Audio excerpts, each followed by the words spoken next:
Dear friends, on this occasion of All Souls Day, let us pause to reflect, not merely in the tradition, belief, or religion, customs, but in remembrance of the reality that our time on the earth is brief. We are here only for a moment, and one day we will return to the grave, to dust.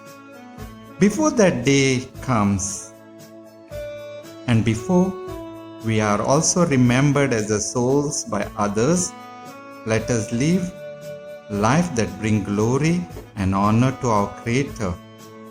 Our earthly bodies, strength, beauty, possession, anger, and all the things that holds no lasting value, they too will one day fade away. But the choices we make, the love we give, the lives we touch can honor God and prepare our soul for an eternal reunion in heaven. May we live each day in a way that draws us closer to that promise of eternity, where we too will join the angels in everlasting peace.